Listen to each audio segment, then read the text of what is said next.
WFAA breaking news now. Thanks for being with us here this afternoon at 4 o'clock. We start with an update on breaking news we've been following all afternoon long in downtown Dallas. Several streets blocked off, buildings placed on lockdown after police officers spotted something suspicious in a vehicle. The bomb squad called out. The robot, as you just saw a moment ago, called out as well. This was just outside the El Centro campus of Dallas College.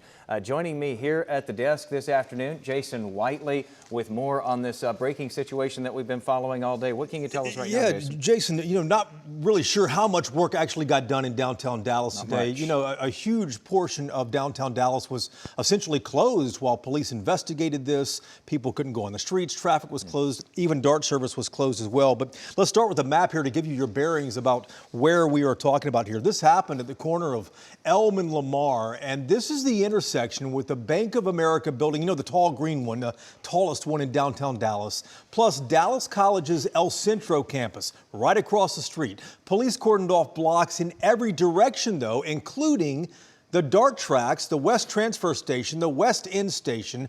A lot of places were closed to traffic, to pedestrians, all of this happening during the lunch hour.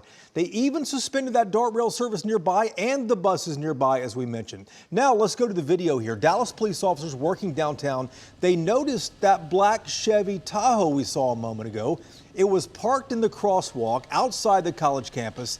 That robot rolling up to it after police officers stopped to look inside. They saw something concerning, something that they told our senior crime and justice reporter, Rebecca Lopez. They called it sketchy inside. So to make sure everything was safe, they called in the bomb squad. It deployed that robot to peek inside that SUV while police kept their distance several blocks away.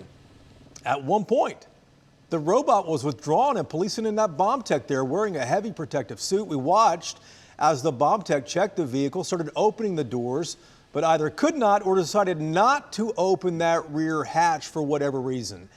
And a few minutes later, anyone downtown could have heard that explosion you just saw there on your scene. The bomb tech was the one to set this small explosive on the outside of that Tahoe. He detonated it, he or she did, simply to open the back of the vehicle. And once inside, the police were able to determine that whatever was in that Chevy Tahoe that originally spooked officers, it was not a real threat after all, which is certainly the good news. But here's the deal, Jason. At the end of the day, we've talked about this. Police are on a heightened alert, not only in Dallas, but all across the country because of what's happening globally right now. The person who was in the Tahoe was detained, questioned, and apparently was rambling about a few things. So we're not sure if charges will be facing that individual or not, but clearly this was a situation we haven't seen in a long time. I can't remember the last time that Dallas police closed downtown Dallas during a busy weekday, during the lunch hour here. The last time I can remember was the evening of July 7th when that, several police officers were shot. It actually happened on that same street at Elm and Lamar. So it's remarkable to see what we saw today. And you think of all the business that got shut down and all of that, as you mentioned, in the middle of the day, lunchtime, maybe productivity had been happening in the morning. All of that came to a stop. Those buildings put on lockdown, people told to stay away. And again, this is right there at the tallest building in downtown Dallas, which hosts a lot of different companies, a lot of different offices there.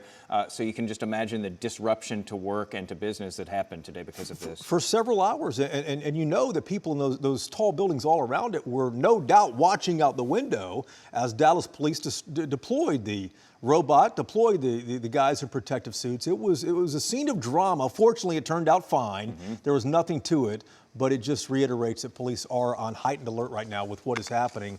And, honestly, that, the people we're talking to, lawmakers I'm talking to also say, this is not surprising considering what's happening. More coverage as we go through the evening, of course, in our evening newscasts. A lot of unknowns still in this as well, like what was in that vehicle, what sparked the concern in the first place. Jason Whiteley, thank you for putting together that whole scene for us. Let's talk more about traffic now, because Stacia, this one was a nightmare for folks moving around or trying to move around in downtown earlier today. So many of those streets and different blocks just shut off. Right, Jason. So they had kind of a perimeter set around Ross Main, Ross Main streets that had the streets around that western portion of downtown closed off. Those are back open, so you don't have to worry about that anymore. Although you do have some allergies out there, obviously. This is what we're seeing along Central Expressway. Those northbound lanes, traffic is heavier starting just south at the High 5 and then also watching as well. So we're just heading to the west. We have slower traffic along I-35E northbound, just north of 635. We're heading on over to Denton County. Not a whole lot happening along 35 at Milam Road, but tonight is the second night where you can expect a full closure of those southbound lanes along Milam Road. 35 southbound shut down at 9 o'clock tonight till 5 tomorrow.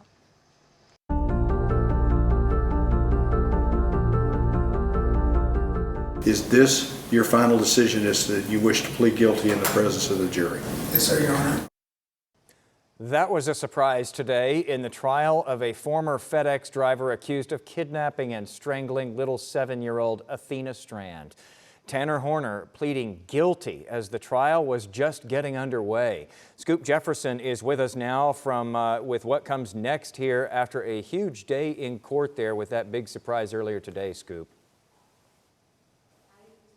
Yeah, Jason, that was a big surprise. The weight of what happened to Athena Strand is more heartbreaking as jurors listen to their first day of testimony here at the Tarrant County Courthouse. Jurors listen closely to testimony about the final moments of the life of the 7-year-old Athena Strand, which included a photo of her and Tanner Horner in his delivery truck. Prosecutors walked through the investigation step by step, focusing on what led them to Horner. The former FedEx driver used a guilty plea to admit he killed Athena on November 30th, 2022, after delivering a package to her family's home in Paradise. The judge decided to go straight to the sentencing phase of the trial. Some of the first witnesses called include the local and federal law enforcement who helped build the case against Horner. We recognize that there was a package that was delivered and that we should be aware that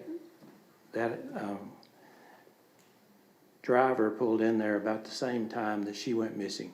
During the afternoon of the second, we obtained video from Velociter, which is the company that runs the dash cams. It was a phone screen recording of a video of Mr. Horner placing a small girl into the back of his FedEx van.